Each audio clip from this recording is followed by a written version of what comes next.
Olá, tudo bem? Eu sou a Cristina Grêmio, colunista da Gazeta do Povo, e hoje entrevisto o senador Eduardo Girão, do Podemos do Ceará. Um senador que sempre se disse independente, foi bastante crítico ao primeiro governo Bolsonaro, mas durante a campanha, ao longo do segundo turno, decidiu declarar voto no presidente Bolsonaro, apoiando sua candidatura à reeleição.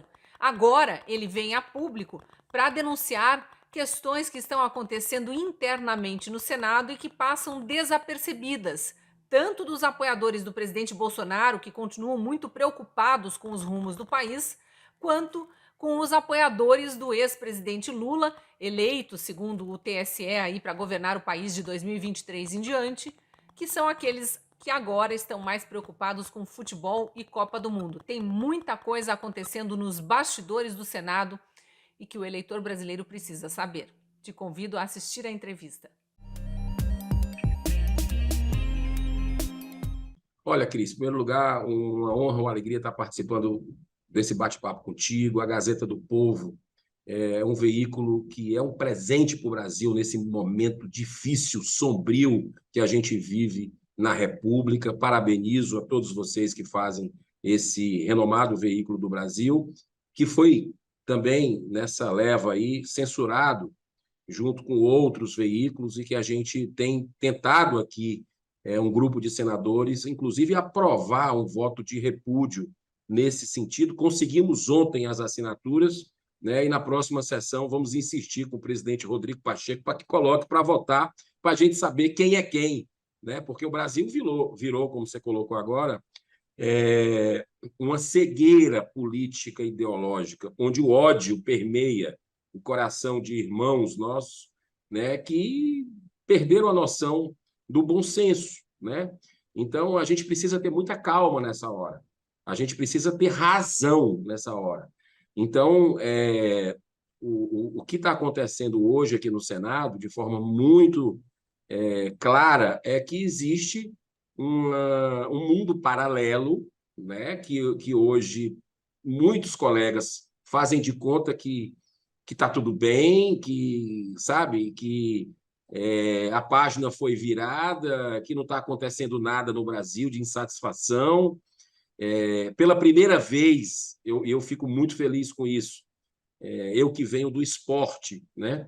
Eu vejo que a Copa do Mundo não empolgou a maioria dos brasileiros e o brasileiro está preocupado com a política dele. Isso está gerando uma consciência muito grande da nação, né? E um despertar dos brasileiros. Então, por isso que eu acredito que o Brasil vai se transformar, nós vamos conseguir essa virada. Nós estamos vendo um STF cada vez mais ativista, agindo de uma forma arbitrária, como uma ditadura da toga. E ontem nós conseguimos aqui uma reação, né? Fizemos um pedido de impeachment para o ministro Moraes, que por 3 argumentos fortíssimos, robustos, com documentação e tudo, ele violou a Constituição brasileira, desrespeitou a Constituição. Eu não quero nem falar do desrespeito ao cidadão brasileiro, que eles nos colocou todos como mané, no meu modo de entender, como otários, né? Quando um brasileiro, de forma respeitosa, pedindo até por favor, fez questionamentos a ele, e ele falou uma gíria, que é uma gíria de quem vai roubar uma bicicleta, um celular, uma moto e diz perdeu o mané. Eu fui assaltado já e aconteceu exatamente isso comigo, né?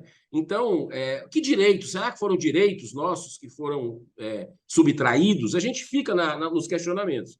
E aqui no Senado a gente apresentou, né, não por isso, mas um pedido de impeachment para o Barroso, mostrando que o caos que está acontecendo no Brasil, no nosso modo de entender, tem uma grande responsabilidade dele, porque ele veio ao Congresso Nacional às vésperas da votação da PEC do voto auditável e conversou com lideranças políticas na Câmara, partidárias, e ali, a partir daquela reunião, deputados que eram a favor da PEC do voto auditável foram substituídos por deputados que eram contra contra a PEC do voto auditável, ou seja, não passou, né, no dia seguinte. E isso é clara, um flagrante interferência, né, uma quebra da independência e de harmonia entre os poderes da República. Ponto 1. Ponto 2. Pouca gente sabe disso, ele fez palestras sobre a legalização do aborto e a legalização das drogas, como a maconha, para a ONG Open Society, do bilionário George Soros. E ele é um ativista, a gente sabe disso há muito tempo. E ele não poderia nunca ter votado numa matéria desse sentido, porque é um conflito de interesses. Ele deveria ter se declarado suspeito e não o fez, votou pela liberação do porte de drogas. Então, esse é o ponto 2 do pedido de impeachment, o fato determinado. E o terceiro foi aquele vergonhoso jantar com o Cristiano Zanin, um advogado do Lula, que ele também votou, né, na descondenação do ex-presidente, que inclusive o tornou depois elegível para esse momento do Brasil, e ele estava no jantar privado lá em Nova York, esse evento aí que virou algo assim, uma página muito triste da nossa história, para não dizer outras coisas. Então, E, aliás, nós tinha estamos... outros ministros presentes nesse mesmo jantar, inclusive Gilmar Mendes, que foi aquele que chorou ao votar pela suspeição do ex-juiz Sérgio Moro nos processos né, de Lula. Então, realmente tem muito conflito de interesses que a gente está vendo, mas voltando ao pedido de impeachment de Barroso, porque esse, pelo jeito, está bem fundamentado por ter mais elementos além do jantar, né? Para onde que vai esse pedido agora? 6 senadores assinaram, né? Depois até outros colegas, olha, devia ter me chamado e tal, ok, isso aqui a gente pode aditar, não tem problema. E a gente... Aí vem a situação. Você sabe que tem 58 ou 59 pedidos engavetados lá na sala do presidente Rodrigo Pacheco. Só na legislatura agora em que ele preside o Senado, né? Exato. Não. Esses somando 59 somando. Somando os que foram apresentados na gestão do Davi Alcolumbre. Na gestão do Eunício Oliveira, do Davi Alcolumbre, né? Mas sempre está tendo pedidos, né? Teve um que teve 3 milhões e 500 mil assinaturas, né? Do senador Cajuru, né? Na verdade, foi uma iniciativa do Caio Coppola. Do Caio Coppola, né? do senador Cajuru, que apresentou contra Alexandre de Moraes, esse. Nós levamos em mãos. Eu fui com o Cajuru e com o senador Stifson, nós três, entregar na mão na presidência do Senado. Então, aí você diz, poxa, o que adianta? Vai lá, 60 pedidos agora, 120 daqui a pouco. Mas, olha, isso está gerando conscientização. Muitos parlamentares que estão de costas para o povo brasileiro ainda estão começando a olhar, porque não dá para tapar o sol com a peneira o tempo todo. Então, a pressão está existindo, né? As pessoas, de forma ordeira, pacífica, estão resistindo, né? E isso faz com que o parlamentar respeite, né? Então, eu acho que... Eu espero que seja um desses, ou o do Alexandre de Moraes, né? Que passou de todos os limites possíveis e imagináveis, segundo grandes juristas do Brasil, como essa do Barroso, né? Mas, senador, vamos ser realistas aqui. Ninguém mais, acho que ninguém no Brasil, embora milhões queiram muito, ninguém mais espera que haja qualquer sensatez por parte do presidente atual do Senado, Rodrigo Pacheco, e que ele coloque em votação que seja desses inúmeros pedidos de impeachment contra ministros do STF, que, a meu ver, e na visão de, inclusive, de juristas renomados aí, seria o início do freio, no mecanismo de freios e contrapesos. Seria um recado para o STF de cada um no seu quadrado, voltem às 4 linhas, este poder aí, que vocês, do qual vocês fazem parte, não pode continuar transgredindo, avançando, né, ignorando a independência entre poderes, avançando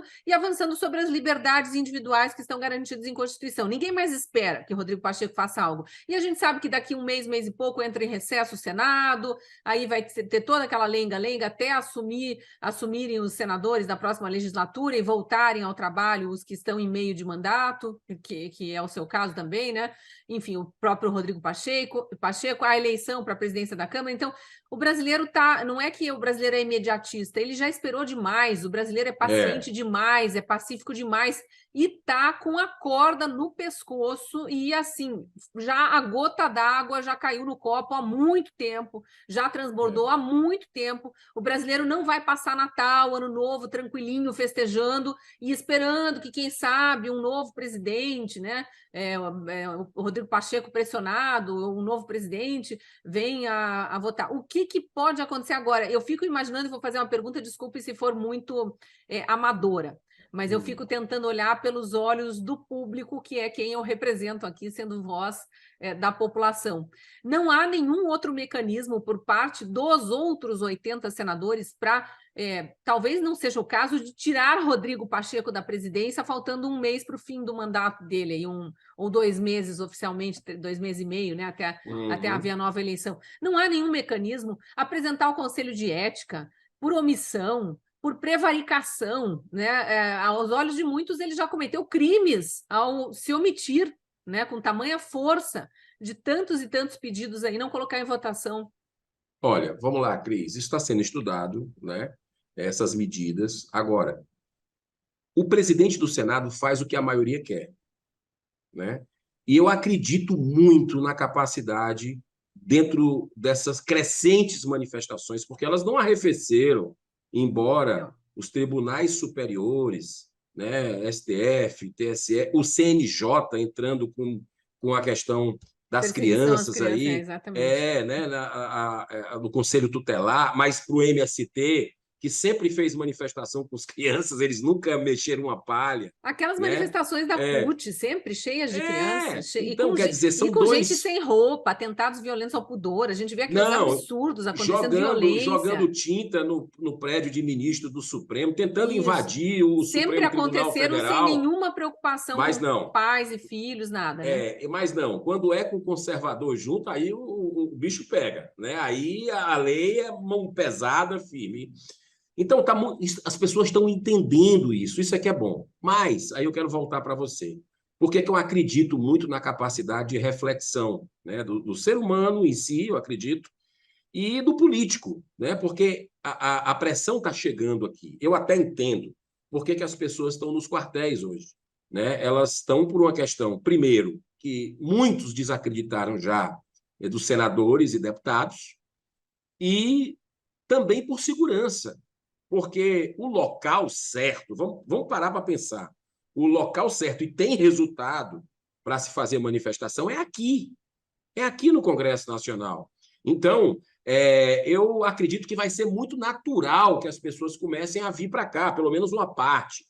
É que E se existe, tem. né, senador, aquelas informações que ficam surgindo no meio e rodam nesses grupos todos, nesses manifestantes pelo país, de esquerdistas Infiltrados. infiltrados, uma espécie de terrorismo mesmo, e sempre associando ao 6 de janeiro nos Estados Unidos, que a gente viu muito bem o que aconteceu. Então, uma torcida organizada, um movimento tipo MST, ou um movimento sindical que se infiltre de verde e amarelo ali no meio e que tome uma atitude mais extremista, mesmo que esse elemento seja preso e futuramente se descubra que ele não pertencia àquele grupo de manifestantes pacíficos que estavam ali, num primeiro momento, cai toda essa imprensa militante em cima do movimento legítimo pacífico verde e amarelo. A gente sabe que existe esse temor, então é por isso que eu pergunto se por dentro do Senado não haveria algum movimento a ser feito, uma apresentação de uma denúncia no Conselho de Ética, ou, enfim, talvez até algum corpo jurídico mesmo, para questionar essa questão da prevaricação por parte do presidente. Tem algumas medidas que estão sendo estudadas, eu não posso te adiantar agora por alguns colegas, né? Mas na próxima semana talvez a gente tenha algo concreto do que é que se possa ser feito dentro das 4 linhas. Aqui nós fomos eleitos para agir dentro das 4 linhas e nós vamos até o final dentro das 4 linhas. Eu entendo a população que está de saco cheio, sem paciência alguma parte dela, mas eu peço que a gente respeite, mesmo que o outro lado não esteja respeitando a Constituição, nós não somos iguais a eles. Então, eu gosto muito de estudar história de pacifistas da humanidade, e essa resistência ela precisa ser feita dentro da lei, né? E isso incomoda.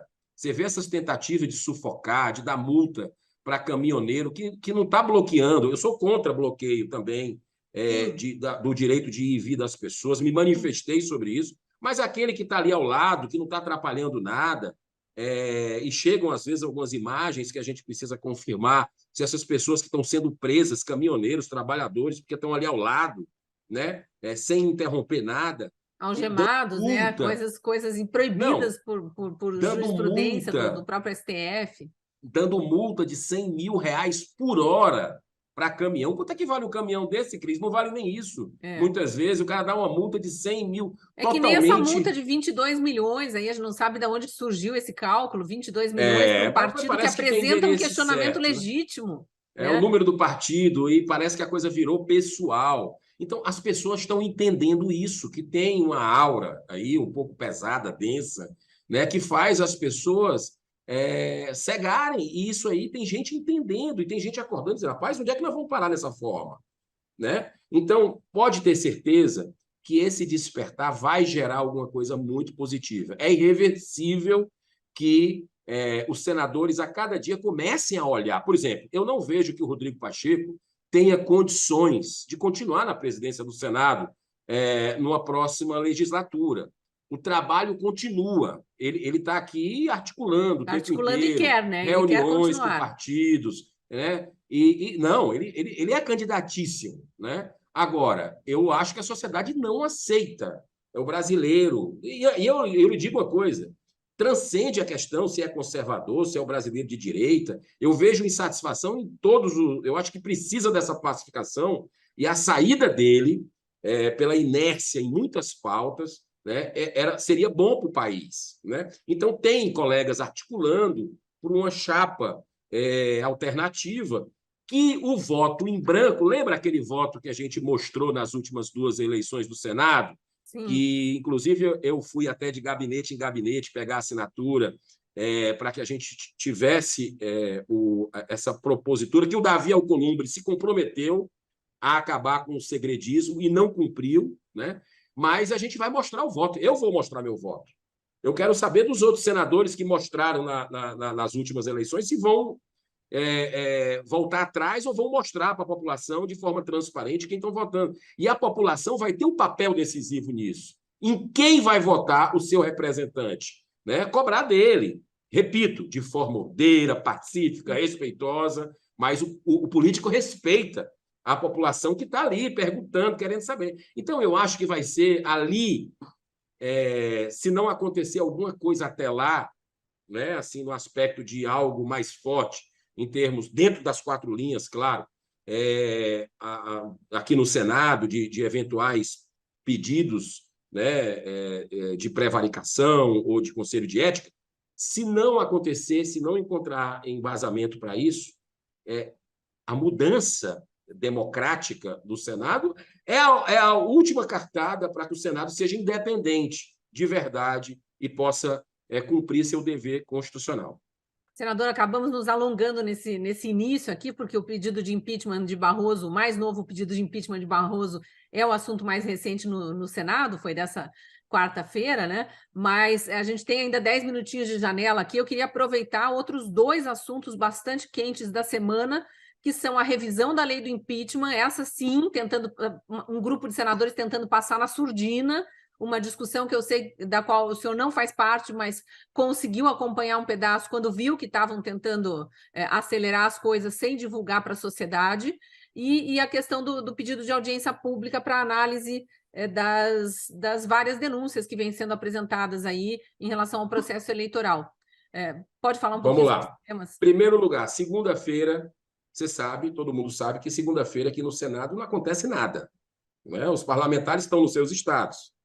E o interessante, Cris, é que a história se repete. Quando querem fazer alguma coisa que a população Não acompanha. não tenha conhecimento, eles colocam o dia de segunda-feira em época de Copa do Mundo. Lembra da história da legalização da maconha em 2014? Aconteceu exatamente isso. Eles começaram a fazer sessões segundas-feiras aqui no Senado. Eu era um mero ativista, nem sonhava em ser político. e vi uma notinha assim em algum lugar saiu na imprensa Rodapé de algum falando. jornal. Foi. E aí me despertou para segunda-feira, Brasil tendo Copa do Mundo. Estão discutindo a legalização da maconha. Eu peguei o avião e vim para cá. E chamei um delegado que é especialista nisso, um promotor da infância e da juventude que viveu o problema de droga lá no seu estado. Chamei uma psicóloga que trabalha com isso. E a gente veio aqui num grupo, e tinha um senador, que já não é mais, que estava coordenando tudo isso aqui e ia votar, entendeu? E um lobby poderosíssimo aqui por trás. E, na última hora, aos 47 minutos do segundo tempo, a gente descobriu, durante a campanha, porque era época de campanha também, Cris, era época de campanha também nos estados. E nós descobrimos o senador Magno Malta. E disseram para a gente, o único senador que tem condição de peitar isso aqui, de desarticular essa farsa toda aqui, é o Magno Malta. E aí a gente foi lá, e ele desmarcou tudo que tinha marcado no seu estado e veio para Brasília para a última sessão. E aí a gente recebeu um vídeo, que depois, quem quiser pesquisar, pesquisa, que mostrava o esquema todo. Foi como legalizaram nos Estados Unidos. Né? Vamos começar a emocionar as pessoas com crianças que precisam do medicamento, do remédio, porque aí a gente aquele eufemismo, né? Aquele nome que não existe, maconha medicinal, isso não existe. Né? E esse vídeo... Assim como não existe ópio medicinal, existe morfina. Né? Remédio é remédio, droga é droga. São coisas olha diferentes. Como são as coisas de Deus. Assim, na última hora, a gente descobriu esse vídeo que eles esqueceram de apagar, hangout, era um hangout numa rede social, e eles esqueceram de apagar, e esse vídeo estava lá, e a gente pegou os líderes pró-maconha combinando e chegaram a citar no vídeo 2 vezes o nome do senador como parte do esquema, que já tinham conversado com ele. E aí esse vídeo a gente pega na hora da audiência, copia, e o senador Magno Malta vai lá, mostra. Foi um bafafá, acabou a sessão, o senador ficou verde, amarelo, branco, que estava comandando lá, e o senador Magno Malta saiu dali e foi para a Polícia Federal, para o Ministério da Justiça denunciar. Acabou com a história de legalização de maconha naquele momento. Mas agora, né, para a gente não perder o nosso tempo mas agora, aqui, plena Copa do Mundo, segunda-feira de manhã, com Brasília vazia. E Copa do Mundo, lei de impeachment sendo discutida no Senado. Não por senadores ainda, pelo menos de forma oficial, talvez nos bastidores, eu não sei. Mas é uma comissão de juristas que o Rodrigo Pacheco escolheu, né? E presidida... Não tem doutor Ives Gandra Martins, não tem doutor Modesto Carvalhosa, os mais respeitados, os mais renomados não estão aí. Pois é. Aí, adivinha quem é que ele escolheu para ser o presidente, para presidir essa comissão? O ministro Lewandowski. Aquele que em 2016 rasgou a lei do impeachment e a Constituição brasileira na época da votação do impeachment da ex-presidente Dilma. Garantiu os direitos políticos para ela. E eles não anunciaram ainda o que eles querem de revisão na lei do impeachment, não, pelo menos não abertamente, né? Mas imagino que, por exemplo, queiram deixar a perda de direitos políticos de fora, para garantir a outros eventuais futuros vão dificultar, criminalizar quem fizer denúncia sem um embasamento. Rapaz... E vale para os pedidos de impeachment de ministros do STF também, né? De ministro do Supremo, claro, claro. Então, o que é que vai acontecer agora? Agora vai chegar para os parlamentares, nós vamos poder debater. Só que eu peço à população que acompanhe, né? Porque pode ser que até o final do ano, né, nessa entre-safra, se coloque essa pauta bomba, né, que é um presente de grego. Então, está acontecendo isso, é importante que a sociedade saiba, e nós estamos aqui atentos. Sobre a Comissão de Transparência, Fiscalização e Controle, nós temos um compromisso com a verdadeira democracia, né, com a verdadeira liberdade. Não é aquela que foram falar lá em Nova York, não. Aqui dentro do Senado, inclusive, convidamos ministros do Supremo, senhor Alexandre de Moraes e senhor Lewandowski, que veio aqui essa semana. Por que não vem na semana que vem? Ele que se demonstrou aberto ao diálogo, para a gente discutir sobre fazer um balanço geral das eleições, né? Tantas denúncias que estão acontecendo, que a gente possa trazer autoridades, ministros de Estado, técnicos, Polícia Federal, juristas, doutor Ives Gandra já confirmou. Os Né? engenheiros do ITA, né, que participaram dessas auditorias independentes, inclusive do Os PL. engenheiros do ITA, exatamente, o Carlos Rocha, né? Também Auditores independentes. auditores independentes que estão vindo ao Brasil, ou de forma pessoal ou remota, e parlamentares que estão me ligando a todo tempo, que vão participar também. Então, eu acho que vai ser um momento muito importante. Né? Eu convido a quem está nos ouvindo a assistir, a botar na agenda. Vai estar na TV Senado a transmissão, né? TV Senado, quarta-feira, 9h30 da manhã. Vai passar nas redes sociais também aqui da TV Isso, Senado. dia 30 de novembro. Dia 30 de novembro, a próxima quarta-feira. Então, eu acho que vai ser a final da Copa do Mundo.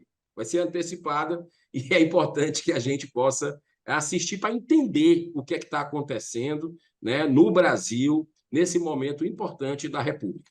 Só para finalizar, os ministros convidados para participar dessa audiência pública, se não foram, ainda serão, são os que são do STF, mas do TSE também, né? Sim, o ministro Alexandre de Moraes, né, o Lewandowski, o ministro da Defesa, Paulo Sérgio Nogueira, o ministro das Comunicações, Fábio Faria, porque teve aquela história dos 154 mil chamadas, inclusive o Fábio Van Garten, as do do Radiolão, né? A denúncia do Radiolão. A denúncia do Radiolão, ele já confirmou a presença, está vindo pessoalmente, né? Você sabe que aquela denúncia que era 154 mil, já falam em 1 milhão de inserções a menos para um candidato. E também aquele funcionário do TSE, aquele que foi exonerado no dia véspera da eleição. No dia seguinte da denúncia, né? No dia seguinte que ele disse que tinha falhas, que vinham essas falhas desde 2018, lembra, Cris? Isso. Desde 2018. E olha só as coisas, ele teve 3 motivos diferentes divulgados pelo TSE da sua demissão. 3 motivos diferentes. Qual é o motivo que está certo? A gente quer ouvir, convidamos oficialmente esse funcionário público federal exonerado pelo TSE para buscarmos a verdade dos fatos. Vamos acompanhar. Senador, muito obrigada, viu, por essa entrevista. Parabéns pelo trabalho aí e precisamos realmente repensar tudo no Brasil, né? Não podemos nos acomodar por causa de Copa do Mundo. Vai dar tudo certo. Grande abraço, Cris, vocês da Gazeta do Povo. Parabéns pelo trabalho independente. Obrigada. Agradeço também a você que assistiu esse vídeo até agora. Se gostou do vídeo, curta, comente e compartilhe para que as informações cheguem a mais gente. Caso ainda não seja assinante da Gazeta do Povo, te convido a entrar para a nossa comunidade acessando a promoção através do QR Code na tela ou do link que está na descrição do vídeo. Sendo assinante, você tem acesso a todo o conteúdo jornalístico pautado em convicções conservadoras e também a inúmeros artigos, vídeos, podcasts, cursos online produzidos por mais de 40 colunistas. Eu sou um deles e te espero lá na Gazeta.